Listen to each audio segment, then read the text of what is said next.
کہ خلیفہ کا چناؤ ہوگا تو مشورے سے، لیکن مشورے کی کوئی ایک صورت مقرر نہیں ہے، اس کے لیے جو بھی آپ شکل اپنے زمانے کی مناسبت سے اختیار کریں اس کی اجازت ہوگی۔ اس پہلو سے یوں سمجھ لیجئے کہ دنیا نے جو ترقی کی ہے، اور اس ترقی میں اب ظاہر بات ہے کہ یہ 300-400 سال سے جو ترقی ہوئی ہے وہ یورپ میں ہوئی ہے، اور ہم ان کی پیروی کر رہے ہیں۔ یہ ترقی دو طرح کی ہوئی ہے، مثلاً ایک وہ ان کی سائنس اور ٹیکنالوجی کی ترقی ہے، بجلی انہوں نے ایجاد کی ہم استعمال کر رہے ہیں، ہوائی جہاز انہوں نے ایجاد کیے ہم استعمال کر رہے ہیں،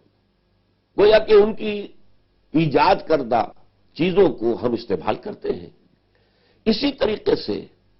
سیاسی نظام کے لیے انہوں نے انسٹیٹیوشنز ڈیولپ کیے ہیں، ادارے بنائے ہیں۔ تو یہ ادارے جو ہے یہ در حقیقت انسان کے عمرانی ارتقاء کا حاصل ہے۔ ہمیں اصول لینے ہوں گے دور نبوت اور دور خلافت راشدہ سے، لیکن ان اصولوں کو اپلائی کرنے کے لیے،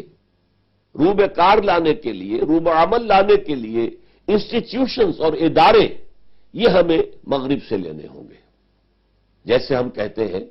ایئر کرافٹ، اب ایئر کرافٹ انہوں نے بنایا ہے، ایئر کرافٹ ایک پورا مشینری ہے، ایک بہت بڑی، کتنے پرزے اس کے اندر ہیں، ان پرزوں کا آپس میں کیا ربط ہے، ایک پرزہ خراب ہو جائے تو پوری مشینری جو ہے اس کا کام بند ہو سکتا ہے۔ تو ایئر کرافٹ ظاہر بات ہے کہ یہ اسی طرح اسٹیٹ کرافٹ، آج ریاست کی تشکیل جو ہے اور ریاست کے عناصر ترکیبی جو ہیں یہ بھی ایک بہت بڑی سائنس ہے، بہت بڑا علم ہے، دی پولیٹیکل سائنس۔ اس پولیٹیکل سائنس میں جو انسٹیٹیوشن ڈیولپ کیے گئے وہ ہم اختیار کریں گے، الا یہ کہ ان میں سے کوئی شے کتاب و سنت سے ٹکراتی ہو۔ اگر کتاب و سنت کے منافی ہے تو ہم رد کر دیں گے، لیکن اگر وہ ادارے ان میں سے کوئی شے جو ہے ان اداروں میں سے جو بھی کتاب و سنت کے مباحات کے دائرے میں آ جائیں انہیں ہم اختیار کر لیں گے۔ جیسے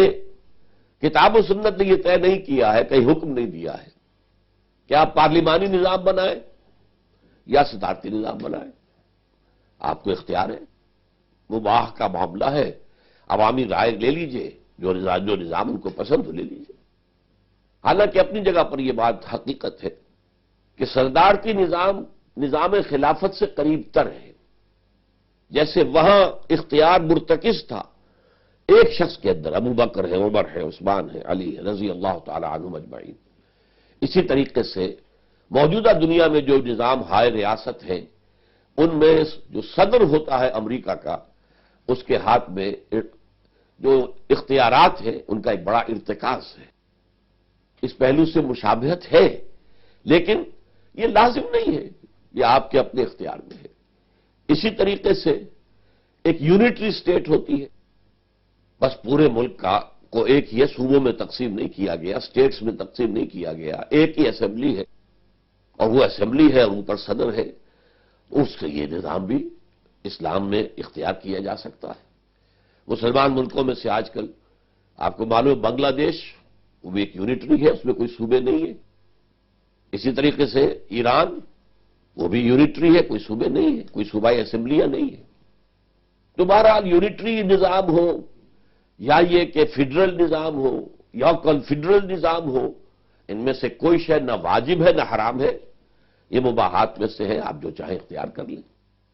تو گویا کہ آج کا جو خلافت کا نظام بنے گا